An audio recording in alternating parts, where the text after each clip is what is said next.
السلام علیکم دوستو، کیسے ہیں آپ سب؟ میں زبینہ فیاض ایک بار پھر آپ کے ساتھ تو میں شروع کر رہی ہوں ایک اور نیا ناول، لیکن ناول شروع کرنے سے پہلے ہمیشہ کی طرح کہوں گی کہ اگر آپ میرے چینل پر نئے ہیں اور اب تک اپنے چینل کو سبسکرائب نہیں کیا تو پلیز چینل کو سبسکرائب کر لیں، بیل آئیکن کو ضرور دبا دیں اور ساتھ ہی مجھے کمنٹ کر کے ہمیشہ بتایا کریں کہ آپ کو میرے پڑھے ہوئے ناولز، میرے شارٹ ویڈیوز کیسے لگتے ہیں، اور اگر اچھے لگتے ہیں تو پلیز اپنے کانٹیکٹس میں شیئر بھی کر دیا کریں۔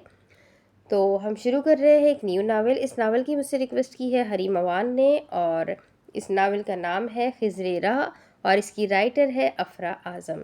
تو ہم شروع کرتے ہیں اس نئے ناول کو۔ تو میں شروع کر رہی ہوں اس ناول کو۔ اس ناول کی PDF شو کرنے کی پرمیشن نہیں ہے، صرف اور صرف اس ناول کو ہم وائس اوور کر سکتے ہیں۔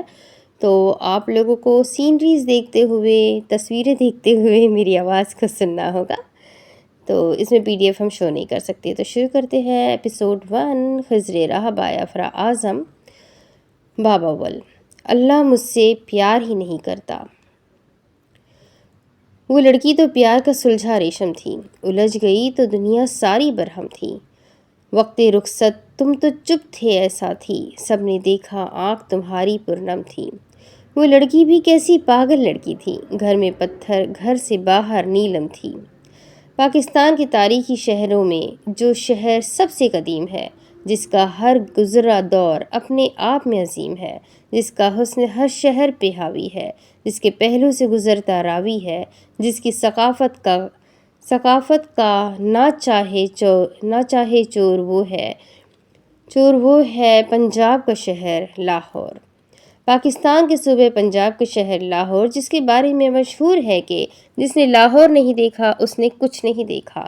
اسی لاہور میں اس وقت دن کے وقت رات سا سما ہو رہا تھا، ٹھنڈی ٹھنڈی ہوائیں چل رہی تھی، آسمان سیاہ بادلوں سے ڈھکا ہوا تھا، یوں جیسے پھٹ پڑنے کو تیار ہو۔ لاہور کی اس اپر کلاس کالونی میں موجود 2 منزلہ گھر کے سامنے چڑچڑاتی آواز کے ساتھ ایک ہیوی بائک رکی۔ ہیلمٹ اتارنے پر آنے والے وجود کے نقوش واضح ہوئے تھے۔ بھورے بالوں کی اونچی پونی باندھنے پر بال کندھوں تک آ رہے تھے، سیاہ جین شرٹ پہنے اور گلے میں چاندی کا لاکٹ جو اتنا لمبا تھا کہ ہک کھولے بغیر بآسانی اتار لیا جا سکے۔ وہ لگ بھگ 22 سالہ گوری رنگت اور خوبصورت نقوش کی حامل لڑکی تھی۔ اس کے پرکشش نقوش اس وقت غصے کی وجہ سے تنے ہوئے تھے، ضبط کی وجہ سے بھوری آنکھوں میں سرخ ڈورے تھے۔ بائک کی چابی شہادت کی انگلی میں گھماتی گھر میں داخل ہوئی، بغیر کسی سے ہم کلام ہوئے وہ تیزی سے زینے چڑھتے اوپری منزل کی طرف بڑھ گئی۔ دائیں طرف موجود ایک کمرے کو چھوڑ کر دوسرے کمرے کا دروازہ دھاڑ سے کھول کر اندر داخل ہوئی۔ چہرے پہ غصے کے تاثرات مزید بڑھ چکے تھے۔ اس ناقابل برداشت مداخلت پر بیڈ پہ بیٹھے دلجمی سے لیپ ٹاپ پہ مصروف حارث کے تاثرات بگڑے تھے، مگر جب لیپ ٹاپ سے نظریں ہٹا کر سامنے کھڑی ہستی اور اس کے تاثرات دیکھے تو وہ جھٹکے سے لیپ ٹاپ کی اسکرین بند کرتا بیڈ سے کھڑا ہوا۔ خولا، تم کھڑی کیوں ہوئی؟ آؤ بیٹھو۔ اس کے تاثرات جانچتے ہوئے اس نے اسے بیڈ کی طرف اشارہ کیا۔ وہ چپتی آنکھوں سے اسے دیکھتی یوں ہی کھڑی رہی۔ حارث، وہ لڑکی کون تھی؟ حارث کی آنکھیں پھیلی، چہرے پہ کئی رنگ آ کے گزرے۔ ایک کون لڑکی؟ شاید آج دن میں 3 بجے آپ کے ساتھ ریسٹورنٹ میں موجود وہ لڑکی کون تھی؟ دونوں ہاتھ سینے پہ باندھے سپاٹ سے انداز میں اس کی بات کاٹ کر وہ ایک ایک لفظ پر زور دے کر بولی۔ خولا، وہ میری دوست ہے۔ حارث نے حتی الامکان لہجے کو نارمل رکھنے کی کوشش کی تھی۔ Just shut up. حارث، کیا آپ اپنی دوستوں کو ریسٹورنٹس میں رنگ پہناتے ہو؟ حارث کی آنکھیں پھیلی اور پہلو بدل کر رہ گیا۔ خولا، تمہیں باہر زور سے بادل گرجے تھے۔ حارث نے چونک کر کھڑکی سے باہر دیکھا، جہاں بارش کی بوندیں کھڑکی کے شیشے پہ گرتی شور پیدا کر رہی تھی۔ مسٹر حارث اکبر، کیا آپ بھول گئے ہیں کہ ہم دونوں کا نکاح ہو چکا ہے؟ اس کی آواز اونچی ہونے لگی تھی، باہر زور سے بجلی چمکی، بادل گرجنے لگے۔ حارث کچھ کہنے کے لیے لب کھولے، پھر بند کیے، پھر کھولے، پھر بند کیے، بالآخر گہری سانس لی۔ میں بہت جلد تمہیں طلاق دے رہا ہوں۔ یہ کہتے ہوئے وہ اسے دیکھنے کے بجائے سامنے کھڑکی پہ گرتی بارش کی بوندوں کو دیکھ رہا تھا، جن کے برسنے میں اب تیزی آ گئی تھی۔ خولا نے آنکھیں میچی، دل میں ایک درد سا اٹھا تھا۔ اور ایسا کیوں؟ کہ آپ نے نہیں کہا تھا کہ آپ مجھ سے محبت کرتے ہیں؟ خولا کا لہجہ بات کے آخر میں لرز سا گیا، سینے پہ بندھے ہاتھ کھل گئے تھے، مگر آنکھوں میں کوئی تاثر نہیں ابھرا۔ کیونکہ وہ اس کی بے تاثر آنکھیں دیکھ کر بات بیچ میں ہی روک گیا۔ ہاں بولو کیا تم؟ اس کے آئیبرو اچکانے پہ سامنے کھڑے نفوس نے زور سے آنکھیں میچھی۔ لسن خولا، ابھی وہ کچھ کہتا کہ خولا کا لمبی انگلیوں والا ہاتھ اٹھا اور اس کے گال پہ اپنا نشان چھوڑ چکا تھا۔ وہ ایک ہاتھ گال پہ رکھے کئی لمحے ششدر اسے دیکھتا رہا۔ پورے وجود میں اشتعال کی ایک لہر دوڑ گئی تھی۔ خولا عثمان، اسی وجہ سے میں تمہیں طلاق دے رہا ہوں۔ تم پاگل ہو، ایک بے حس پاگل لڑکی جو اپنی خاندان والوں کو معاف نہیں کر سکتی صرف ایک فضول بات پہ۔ مجھے یقین ہے تم نے اپنے اسی غصے کی وجہ سے زنیرہ کا بھی قتل کیا ہوگا۔ میں تم جیسی نفسیاتی مریضہ اور قاتلہ کے ساتھ زندگی نہیں گزار سکتا، جسے حافظہ ہو کر بھی دین کی کچھ خبر نہیں۔ سن لیا طلاق دینے کا ریزن، تو اب دفع ہو جاؤ یہاں سے۔ حارث پھٹ پڑا تھا۔ کیا یہ وہی حارث تھا جو اس سے محبت کا دعوے دار تھا، جو اس کا بے نقاب چہرہ دیکھ کر خولا ہنس دی تھی؟ اذیت بھری کھوکھلی ہنسی۔ وہ بغیر کچھ کہے باہر کی جانب بڑھی۔ حارث نے بیڈ پہ بیٹھتے ہوئے دونوں ہاتھوں میں سر گرایا۔ گال پہ شدید جلن کا احساس ہونے لگا۔ دوبارہ دروازہ کھلنے کی آواز پہ وہ سرعت سے کھڑا ہوا تھا۔ اب کیا لینے آئی ہو؟ اس نے بغیر کچھ کہے بیڈ کے پاس جھک کر کی چین اٹھائی اور پھر قدم قدم چلتی اس کے مقابل کھڑی ہوئی۔ مسٹر، پہلی بات، وہ تھپڑ میں نے تمہیں اپنا نام لینے پہ مارا تھا۔ مجھے امید ہے کہ آئندہ مجھے تمہارے منہ سے اپنا نام سننے کو نہیں ملے گا۔ اور دوسری بات کہ میں ایک نفسیاتی مریضہ اور قاتلہ ہوں، تو کوشش کرنا کہ تمہارا مجھ سے سامنا نہ ہو، کیونکہ تمہیں بھی زنیرہ کے پاس پہنچانے میں مجھے زیادہ دیر نہیں لگے گی۔ اور آخری بات، مجھے طلاق کے پیپرز کا انتظار رہے گا۔ اپنی بات مکمل کر کے اسی تیزی سے پلٹ گئی تھی۔ وہ کچھ ہی دیر میں حارث سے مسٹر اور آپ سے تم تک کا سفر طے کر چکی تھی۔ اس کی تیزی پہ حارث تو چکرا کر رہ گیا تھا۔ کیا اسے میرے طلاق دینے سے کوئی فرق نہیں پڑتا؟ کیا واقعی زنیرہ کا کسی نے کیا تھا؟ ایسے کئی سوال حارث کے ذہن میں گردش کر رہے تھے۔ وہ گرنے کے سے انداز میں دوبارہ بیٹھا۔ بیڈ پہ رکھا لیپ ٹاپ یوں ہی بند پڑا رہ گیا تھا۔ وہ دو زینے پھلانگتی تیزی سے باہر کی طرف بڑھی۔ کچن سے پکوڑوں کی پلیٹ تھامے باہر نکلتی نگین نے اس کی پشت کو دیکھ کر حسب عادت ناک بھویں چڑھائی، پھر استہزا سر جھٹک کر سامنے والے گھر میں گھس گئی جہاں حنان اور عریشہ پہلے سے ہی منتظر تھے۔ ٹھیک اسی وقت لاہور میں موجود خضر ہاؤس، جس کا لان خوبصورت سا تھا، وہاں اوپر کالونی میں رکھے گئے گملے اس کی خوبصورتی میں مزید اضافہ کر رہے۔ بالکنی سے اندر جھانکو تو تقریباً 26 سالہ مرد ڈریسنگ ٹیبل کے سامنے کھڑا بال بنا رہا تھا۔ دروازہ نوک ہوا۔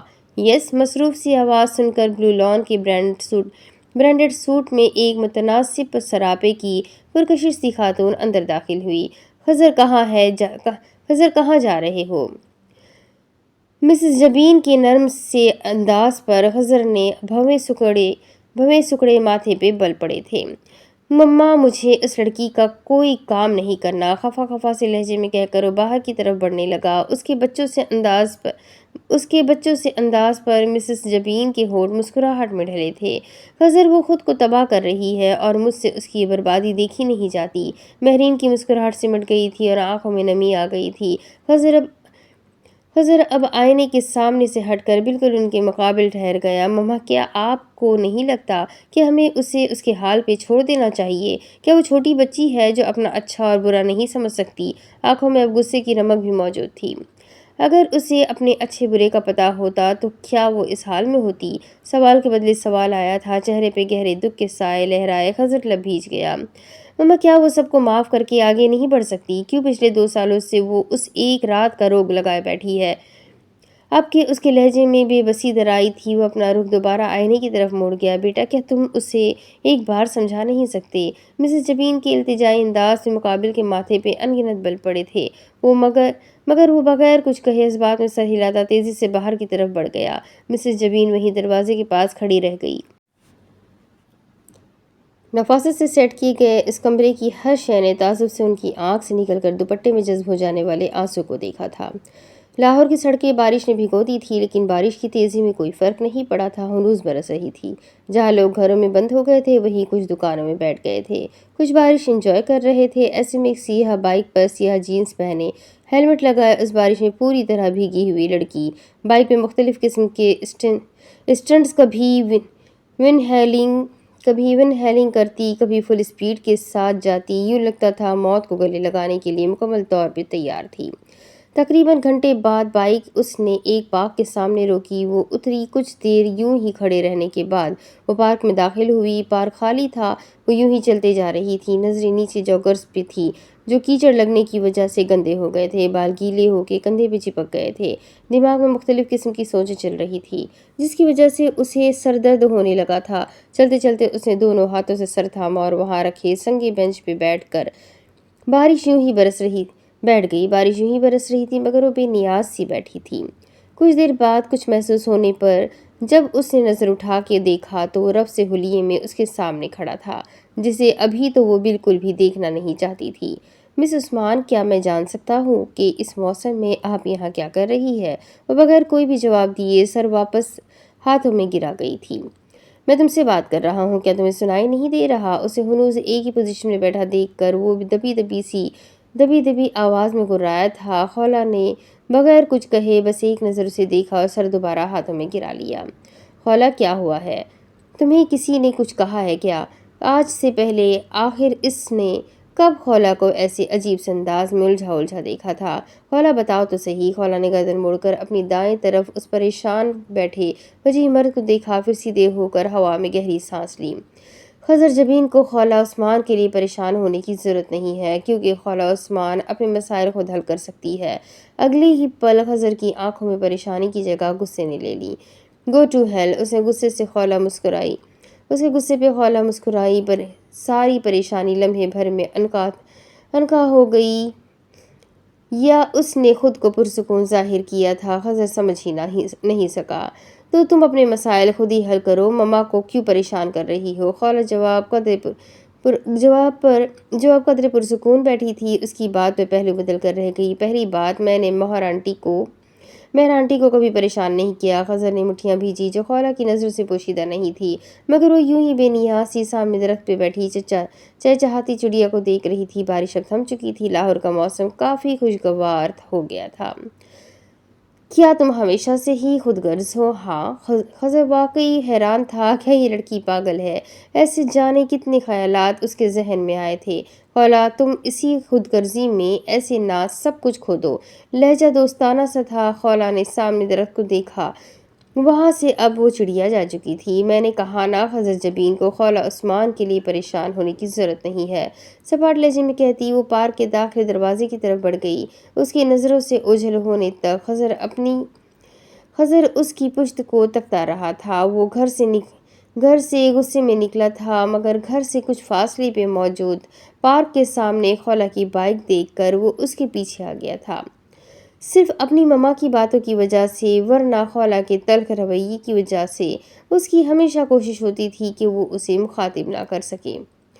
اسے جینس میں بغیر دوپٹے کے دیکھ کر 2 سال پہلے چادر سے خود مکمل طور پہ چھپائے ہوئے خولا یاد آئی تھی جسے سوچ کر وہ بے اختیار آنکھیں میچ گیا۔ کاش میں اس رات ریڈ پہ نہیں گیا ہوتا تو شاید حالات کچھ سازگار ہوتے۔ خود کلامی کرتے گہری سانس لے کر وہ اٹھا اور باہر کی طرف بڑھ گیا۔ اس نے ایک فیصلہ کیا تھا، اب بس اس پہ عمل پیرا ہونا تھا۔ وہ صحن میں موسم انجوائے کرتے حنان، عریشہ اور نگین کو نظر انداز کرتی وہ اپنے کمرے کی جانب بڑھی۔ حنان، تمہاری آپی سائیکو کیس ہے، پکوڑے کھاتی نگین نے خولا کے کمرے کی جانب دیکھ کر افسوس سے کہا تو حنان کے ماتھے پہ بل پڑے۔ نگین، وہ میری آپی نہیں ہے، وہ صرف مما کی بیٹی ہے، ایک لفظ چبا کر کہا۔ عریشہ نے دونوں کو تعصب سے دیکھا جبکہ نگین بغیر کچھ کہے مسکرا کر کچن کی طرف چل دی۔ مجھے سمجھ نہیں آتا کہ تم دونوں کو کیوں ان سے خدا واسطے کا بیر ہے۔ عریشہ کی بات پہ حنان کے ماتھے پہ بل پڑے تھے۔ اس میں سمجھ نہ آنے والی کیا بات ہے بھلا؟ شی از۔ اس سے پہلے حنان بات مکمل کرتا عریشہ اس کی بات کاٹ کر قدرے تحمل سے بولی۔ حنان، وہ قاتل نہیں ہے، عدالت انہیں باعزت بری کر چکی ہے۔ باعزت بری مائی فٹ، وہ سب اس ایس پی خضر جبین کی بدولت ہوا ہے۔ یہی قاتل ہے میری بہن کی، ہمارے گھر کی خوشیوں کی۔ تمہاری بہن اس کی بھی بہن تھی، اس کی بھی بہن ہے، کبھی سوچا ہے کہ اپنی ہی بہن کا قتل کیوں کرے گی؟ عریشہ نے دونوں بازو سینے پہ باندھے طنزیہ لہجے میں کہا۔ حنان کے تو گویا سر پہ لگی تلووں پہ بجھی۔ تم ہمیشہ اس کی وکالت کیوں کرتی ہو؟ وہ واقعی حیران تھا یا شاید اداکاری کر رہا تھا۔ کیونکہ حنان رفیق، اگر تم اپنی آنکھوں سے سوتیلے پن کی پٹی ہٹا کر دیکھو تو سب سے زیادہ نقصان خولا کا ہوا ہے۔ عریشہ، میں نے اپنی بہن کو کھویا ہے۔ اس کی بے بسی لہجے پہ ایک لمحے کے لیے عریشہ کو افسردگی نے گھیرا۔ حنان، اگر تم نے اپنی بہن کو کھویا ہے، وہیں خولا عثمان نے اپنا سب کچھ کھویا ہے، یہاں تک کہ اپنا خدا سے تعلق بھی۔ عریشہ دکھ سے بات مکمل کر کے داخلی دروازے کی طرف بڑھ گئی۔ دروازہ پار کرنے سے پہلے اس نے کسی چیز کو ٹھوکر لگنے کی آواز سنی۔ ایک لمحے کو اس کے قدم رکے، مگر اگلے ہی لمحے وہ بغیر موڑے دروازہ پار کر گئی۔ پیچھے کھڑے حنان کو جہاں کچھ دیر پہلے موسم خوشگوار لگ رہا تھا، وہی موسم اب گھٹن زدہ ہو گیا تھا۔ اسے مزید خولا بری لگنے لگی تھی۔ باقی گھر کی بنسبت یہ ایک عام سا کمرہ تھا۔ دائیں دیوار کی طرف رکھا بیڈ، سامنے کی طرف وارڈروب اور کچھ فاصلے پہ ڈریسنگ ٹیبل جس پہ سوائے ہیئر برش اور پرفیوم کے علاوہ کچھ بھی نہیں تھا، اور نیچے میرون کلر کا قالین۔ پہلی نظر دیکھنے پہ کسی کو گمان بھی نہیں ہو سکتا تھا کہ یہ کمرہ لاہور کے مشہور انٹیریئر ڈیزائنر خولا عثمان کا ہے۔ وہ کمرے میں آ کے سیدھا بیڈ پہ اوندھے منہ گری تھی، دماغ جیسے معاف ہو رہا تھا۔ اس نے آنکھیں زور سے میچی، یوں ہی بند آنکھوں کے ساتھ سائیڈ ٹیبل سے پلز اٹھا کے بغیر پانی کے نگل لی۔ کچھ ہی دیر میں وہ دنیا و مافیہ سے بے خبر نیند کی وادی میں اتر گئی تھی۔ اس سے کچھ فاصلے پہ پڑا موبائل فون بج کے اپنی بے قدری پہ بند ہو گیا۔ کمرے کی ہر چیز نے نیند کی وادیوں میں کھوئی۔ اس لڑکی کو افسوس و ملامت سے دیکھا تھا جس کی محرومیوں نے اسے اپنے خدا تک سے دور کر دیا تھا۔ بارش کب کی رک چکی تھی، مگر آسمان پہ ہنوز بادلوں کا راج تھا۔ چاند ان بادلوں کی اوٹ میں کہیں چھپ سا گیا تھا۔ زندگی یوں ہی لاہور میں رواں دواں تھی۔ خضر ہاؤس کی بتیاں بجھ چکی تھیں۔ وہ شام کا گھر سے نکلا، ابھی آیا تھا۔ چوکیدار نے گرے بی ایم ڈبلیو دیکھ کر گیٹ کھول دیا۔ مسز جبین کے کمرے کی جلتی لائٹ دیکھ کر خضر کچھ سوچتا ہوا ان کے کمرے کی طرف بڑھا۔ مما آ جاؤ۔ مسز جبین کو پریشان سا موبائل پہ مصروف دیکھ کر وہ حیران ہوا تھا۔ مما واٹ ہیپنڈ؟ خضر، خولا صبح سے آئی بھی نہیں اور شام سے میں کال کر رہی ہوں مگر وہ اٹینڈ ہی نہیں کر رہی۔ بات کے آخر میں ان کا لہجہ لڑکھڑا گیا تھا۔ بی بریو مما، اس میں کون سی بڑی بات ہے؟ خضر کو خولا پہ غصہ آنے لگا تھا۔ مسز جبین کے تاثرات سپاٹ ہوئے۔ اس میں بڑی بات کیوں نہیں ہے مما؟ وہ بچی نہیں ہے۔ ہمیشہ کی طرح خضر نے ایک ہی بات دہرائی۔ میں مانتی ہوں بچی نہیں ہے خضر، مگر وہ اکیلی ہے۔ اس بھری دنیا میں وہ بالکل تنہا ہے۔ ان کے لہجے میں خولا کے لیے محبت ہی محبت تھی۔ خضر نے گہری سانس لی۔ مما، آپ اسے کیوں نہیں کہتی کہ وہ سب کو درگزر کر کے موو آن کر جائے؟ کاش خضر، جتنا ہمارے لیے کسی کو موو آن کرنے کا مشورہ دینا آسان ہوتا ہے، اگلے انسان کے لیے موو آن کرنا بھی اتنا ہی آسان ہوتا۔ خضر خواہ مخواہ ہی شرمندہ ہو گیا تھا۔ مما، آئی تھنک اسے اس سب سے نکالنے کا ایک ہی حل ہے۔ اب خضر کے پرسوچ انداز پر مسز جبین نے اسے سوالی نظروں سے دیکھا، جس پہ وہ گہری سانس لے کر انہیں اپنی بات سے آگاہ کر گیا۔ اگلی صبح اس کی آنکھ کھلی اپنا حلیہ دیکھ کر پہلے تو وہ سمجھ ہی نہیں سکی کہ اس کے ساتھ ہوا کیا ہے۔ آڑی ترچھی لیٹی، ابھی تک پاؤں میں جوگرز پہنے ہوئے، بھورے بال آدھے گیلے سوکھے جو الجھ گئے تھے۔ تھوڑی دیر تک وہ یوں ہی پڑی رہی، پھر کسل مندی سے اٹھی۔ جب حواس بیدار ہوئے تو سب یاد آنے لگا۔ حارث کا طلاق کا کہنا، اس کا تھپڑ مارنا، بائیک رائڈنگ، خضر کا پریشان ہونا۔ بے ساختہ اس نے ماتھا مسل کر ان سوچوں سے چھٹکارا حاصل کرنا چاہا۔ شاید بھوک کا احساس ہونے پہ اسے یاد آیا کہ کل سے اس نے کچھ نہیں کھایا تھا۔ خولا، اب حالات یہاں تک پہنچے ہیں کہ کوئی کھانا پوچھنے والا بھی نہیں ہے۔ گہری سانس لے کر اپنی خود کلامی پہ وہ خود ہی تلخی سے ہنس دی، ایسی اذیت بھری ہنسی کہ کوئی اپنا دیکھتا تو اس کا دل پھٹنے کے قریب ہو جاتا۔ کاش بھرے لاہور میں میرا بھی کوئی اپنا ہوتا۔ ذہن میں آئی سوچ کو جھٹک کر وہ فریش ہونے کے لیے چلی گئی۔ لوگ کہتے ہیں زندہ دلان لاہور، مگر اسے لگتا تھا لاہور میں بسنے والوں سے زیادہ مردہ دل کسی کا نہیں ہے۔ 10 منٹ میں تیار ہو کے وہ ڈائننگ ٹیبل پر موجود تھی، آفس جانے کے لیے ریڈی۔ رفیق صاحب یونی جانے کے لیے حنان اور مسز رفیق کو مکمل طور پر نظر انداز کرتی وہ آخری چیئر گھسیٹ کر بیٹھ گئی۔ سب نے حسب معمول ناک بھویں چڑھائی۔ مسز رفیق اس کی بھورے بالوں کی اونچی پونی، بلو پینٹ، وائٹ شرٹ کے ساتھ اسکن کلر کا اوور کوٹ اور سیاہ اسٹائلش بلیک ہیل شوز دیکھ کر کھول کر رہ گئی تھی، مگر وہ بے نیازی سے نظر انداز کرتی موبائل میں مصروف ہو گئی۔ اگلے 2 منٹ میں نوری اس کی کافی کا مگ لے کر حاضر ہو گئی۔ یوں ہی مصروف سے انداز میں وہ کافی پی کر بغیر کسی سے بات وغیرہ کیے اپنے کمرے کی طرف بڑھ گئی۔ اس کا انداز دیکھ کر کبھی کبھی اس پہ ایک روبوٹ کا گمان ہونے لگتا تھا۔ اس کے انداز رفیق صاحب نے بمشکل ضبط سے دیکھے، مگر اس کے جانے کے بعد وہ مزید خاموش نہیں رہ سکتے تھے۔ سمیہ، تم نے اس کی ڈریسنگ دیکھی ہے؟ اس ڈریسنگ میں یہ آفس جاتی ہے؟ کیا اتنا سب کرنے کے بعد بھی اسے سکون نصیب نہیں ہوا؟ مسز رفیق کا شرمندگی سے جھکا سر دیکھ کر حنان لب بھیج گیا۔ فار گاڈ سیک بابا، آپ اس نفسیاتی مریضہ کے لیے کر کے مما کو ہرٹ نہ کریں۔ مسز رفیق حنان کی بات پہ آنکھیں زور سے میچ گئی۔ دل کے کسی کونے میں درد سا اٹھا تھا۔ تو اپنی مما سے کہے کہ آپ کے ماموں سے بات کر کے جتنا جلدی ہو سکے اسے رخصت کرنے کی کرے۔ وہ بات مکمل کر کے تیزی سے باہر نکل گئے۔ حنان بھی مسز رفیق کے ماتھے کا بوسہ لے کر یونی کے لیے نکل گیا۔ مسز رفیق دل برداشتہ سی کچن سے باہر نکلی تو لاؤن سے باہر نکلتی خولا کو دیکھ کر ان کا خون کھول اٹھا تھا۔ وہ کچھ رفیق صاحب کی باتوں کا اثر انہوں نے جارحانہ انداز میں اسے بازو سے تھاما خولا بغیر کچھ کہے بس ان کو دیکھ کر رہ گئی۔ خولا، تم نے زونی کے ساتھ وہ سب کیوں کیا؟ کیا تمہیں اس وقت شرم غیرت نہیں آئی؟ ان کے چیخنے پہ خولا نے بغیر کچھ کہے اپنے بازو سے ان کے ہاتھ ہٹائے اور باہر کی طرف بڑھنے لگی۔ ابھی اس نے ایک قدم بڑھایا تھا کہ اس کے قدم ساکت ہوئے۔ بے ساختہ اس کا ہاتھ اپنے دھڑکتے دل پہ گیا تھا۔ اس نے مڑ کر چیختی اپنی سگی ماں کو دیکھا جو کہہ رہی تھی، خولا تم مر جاؤ، خدا کرے تم مر جاؤ۔ وہ اور بھی کچھ کہہ رہی تھی مگر وہ تیزی سے باہر نکل گئیں۔ یہ الفاظ کسی برچھی کی طرح اس کے دل میں پیوست ہوئے تھے جو اس کے پہلے سے ہی ٹوٹے دل کو مزید کرچی کر گئے۔ غیر مرئی نقطے کو تک رہی تھی۔ ذہنی حالت روز بروز ابتر سے ابتر ہوتی جا رہی تھی۔ ابھی بھی وہ یوں ہی راکنگ چیئر سے ٹیک لگائے آفس کی دائیں دیوار پہ لٹکی پینٹنگ کو تک رہی تھی جس میں ایک لڑکی کھڑی تھی اوپر گرم سورج جس کی شعاعیں یوں لگتا تھا کہ اس لڑکی کا جسم جھلسا رہی ہے۔ اس سے اپنا آپ بھی اسی لڑکی کی مانند لگ رہا تھا۔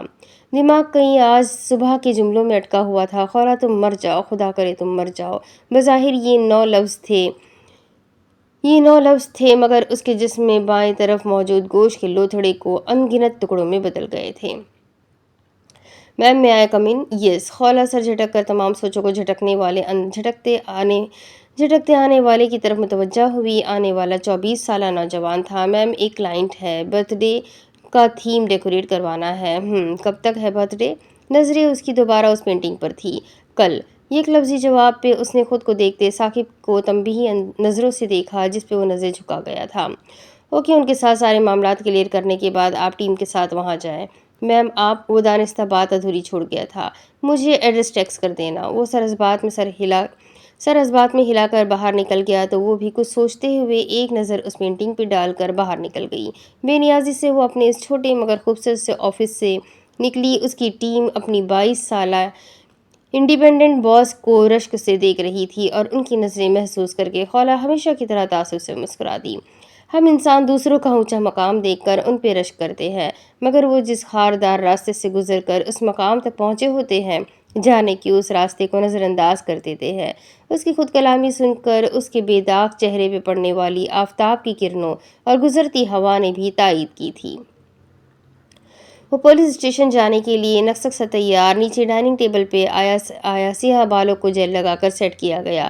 6 انچ سے نکلتا قد، صاف رنگت، کشادہ پیشانی، سیاہ بڑی آنکھیں، ہلکی بیئرڈ جو اسے مزید وجیح بناتی بائیں ہاتھ کی کلائی پہ رولیکس کی گھڑی پہنے، اس وقت پولیس کی خاکی وردی پہنے جس کی شرٹ پہ دائیں جانب پہ ایس پی خضر جبین کی نیم پلیٹ لگی ہوئی تھی اور پولیس شوز پہنے وہ پرکشش پرسنالٹی کا مالک مردانہ وجاہت کا منہ بولتا ثبوت تھا۔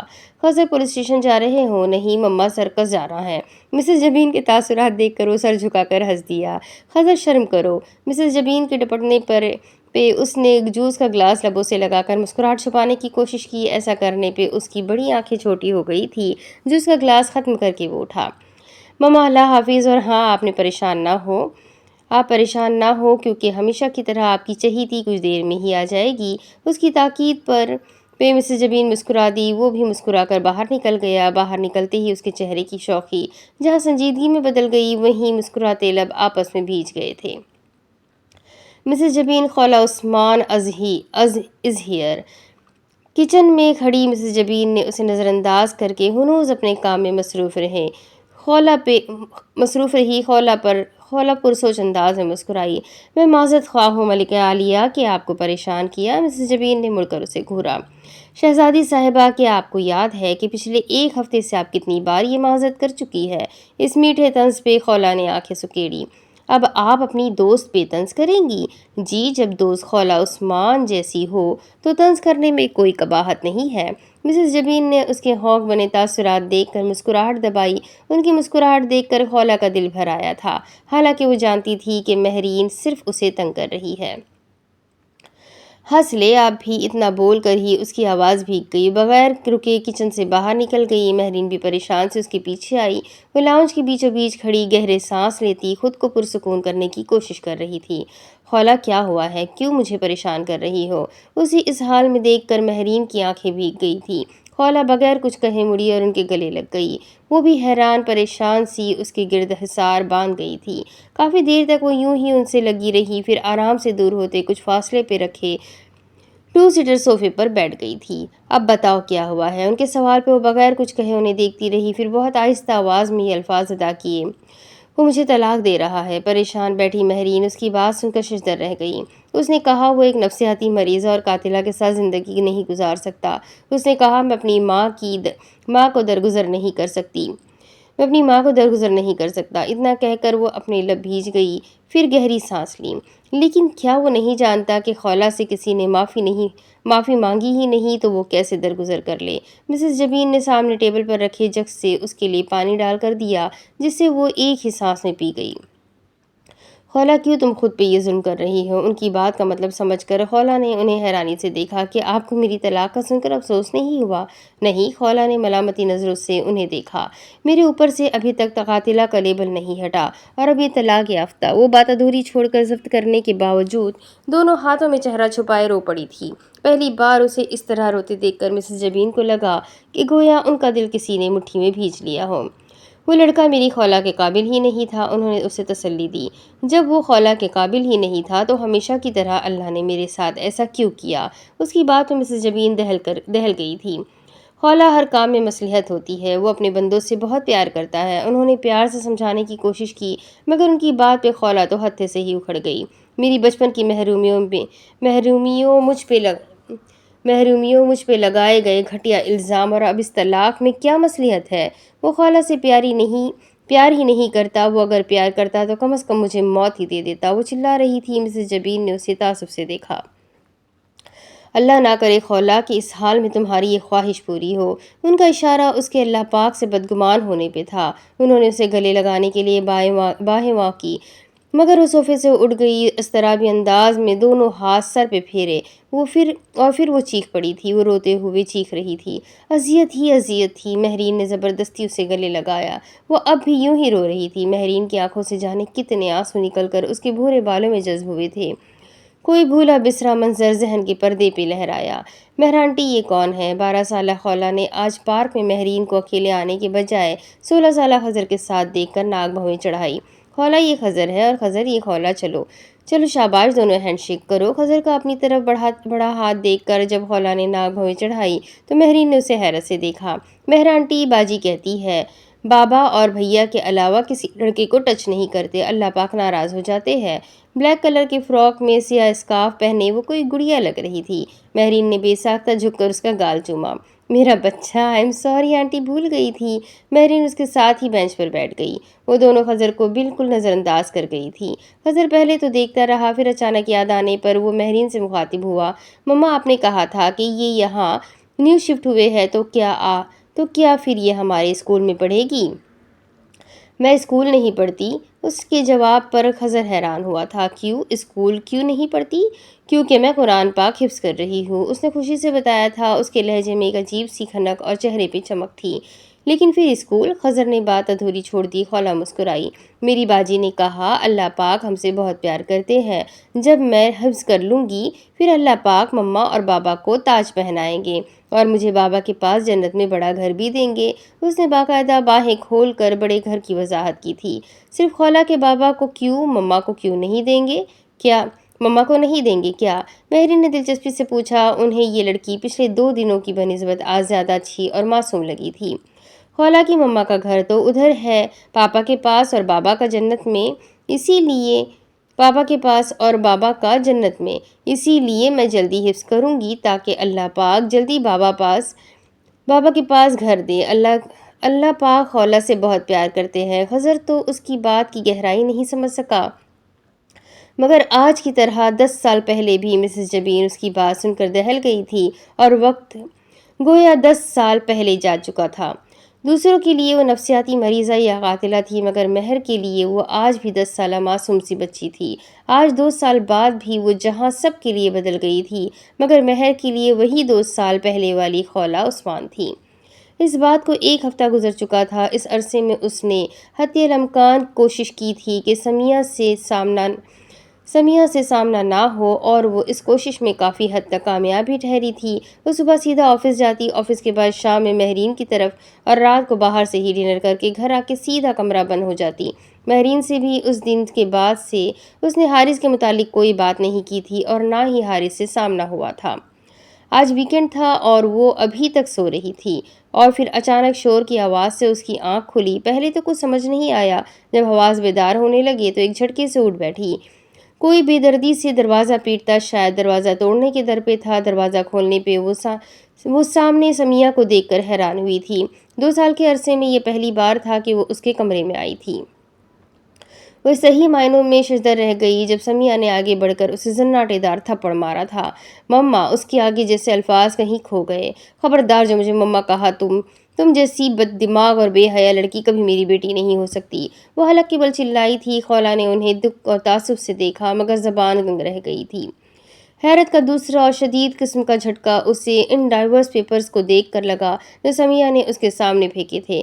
حارث کے کہنے کے بعد اسے پتا تھا کہ وہ اسے طلاق دے گا، مگر یوں اتنی جلدی؟ مگر پہلے ہی ذہنی طور پہ تیار ہونے کی وجہ سے بظاہر سنبھل گئی تھی۔ دیکھ لیا انجام اپنی خودسری اور بے حیائی کا؟ وہ حقارت سے اسے دیکھتی ہوئی چلائی۔ میں نے کیا بے حیائی کی ہے؟ اس کے طنزیہ انداز پہ سمیہ کا دماغ مزید گھوم چکا تھا۔ ڈوب مرو تم شرم سے، ان کی آواز صدمے میں سے چور تھی۔ میں بھی یہی چاہتی ہوں کہ میں مر جاؤں، وہ دل برداشتہ سی کہہ کر کمرے سے ملحق باتھ روم میں گھس گئی۔ انداز تھکا تھکا سا تھا۔ سمیہ تھوڑی دیر تک یوں ہی بند دروازے کو گھورتی رہی، پھر نحوست سے سر جھٹک کر باہر کی طرف بڑھ گئی۔ وہ فریش ہو کے بغیر کسی کو مخاطب کیے گھر سے نکلی۔ ابھی وہ بائک پورچ سے نکال ہی رہی تھی کہ سامنے سے استہزائی انداز میں مسکراتی نگین کو دیکھ کر اس کے تنے نقوش مزید تن گئے۔ وہ اسے نظر انداز کر کے آگے بڑھ جانا چاہتی تھی، مگر اس کی بات سن کر وہ ایسا نہیں کر پائی۔ اوہ ڈیئر کزن، تم نے سنا کیا کہ خولہ عثمان ایک قاتلہ اور نفسیاتی مریضہ سے طلاق یافتہ کے عہدے پہ بھی فائز ہو چکی ہے؟ خولہ نے بمشکل اپنے اندر امڑتی نگین کا منہ تھپڑوں سے لال کرنے کی خواہش کو دباتے چہرے پہ مسکراہٹ لائی۔ ہاں، اور میں نے تو یہ بھی سنا ہے کہ نگین کمال جس حارث اکبر کے پیچھے خوار ہو رہی ہے، وہ خولہ عثمان کے ٹھکرائے جانے سے دل برداشتہ ہو کر اپنے آفس امپلائی سے شادی رچانے کا سوچ رہا ہے۔ کیا تم نے یہ نہیں سنا؟ نگین کی بے یقینی آنکھیں اور لال چہرہ دیکھ کر اس کے اندر تک ٹھنڈک اتری تھی۔ اپنے بڑے ماموں کی یہ بیٹی اسے ہمیشہ سے ہی کھٹکتی تھی۔ نگین کتنی دیر یوں ہی ساکت کھڑی اس جگہ کو دیکھتی رہی جہاں سے خولہ گئی تھی۔ اس کے ذہن میں تو بس یہ جملہ گونج رہا تھا کہ نگین کمال جس حارث اکبر کے پیچھے، اسے کیسے معلوم؟ کیا اسے صرف یہ پتا تھا یا اور بھی؟ مگر ان سوالوں کے جواب خولہ کے پاس تھے جو جا چکی تھی۔ ایک اندیکھی بے چینی، پریشانی اور ڈر و خوف کی لہر نے نگین کے پورے وجود کو اپنی لپیٹ میں لیا تھا۔ بے ساختہ اس نے اپنی پیشانی پہ آئے پسینے کو پونچھا اور اندر کی جانب جانے کی بجائے باہر کی طرف نکل گئی۔ اب اس کے آگے کی کہانی میں آپ کو اگلی ویڈیو میں سناتی ہوں کہ آگے کیا ہوگا، خولا واپس سے صحیح راستے پر کب پہنچے گی، اس کی زندگی میں ایسی کیا تکلیفیں آئی اور اتنی تکلیفیں کیوں اور کس طریقے سے آئی، یہ سب کچھ جاننے کے لیے میرے ساتھ بنے رہیں۔ ناول کافی انٹرسٹنگ ہے، یہ بھی ان رائٹر کی پہلی ناول ہے اور انہوں نے مجھے اس کی پرمیشن بھی دی ہے، بس ناول کی PDF شو کرنے کی پرمیشن نہیں ہے، اس لیے آپ اس ناول کو ان سینریز کے ساتھ انجوائے کریں۔ آئی ہوپ آپ کو ناول پسند آ رہا ہے، سمجھ آ رہا ہے، تو کیسا لگ رہا ہے کمنٹ کر کے ضرور بتائیں۔ ویڈیو کو لائک کریں، چینل کو سبسکرائب کریں، بیل آئیکن کو ضرور دبائیں۔ تو ملتے ہیں اگلے ویڈیو میں، تب تک کے لیے اپنا خوب سارا خیال رکھیں، مجھے بھی دعاؤں میں یاد رکھیں۔ اللہ حافظ۔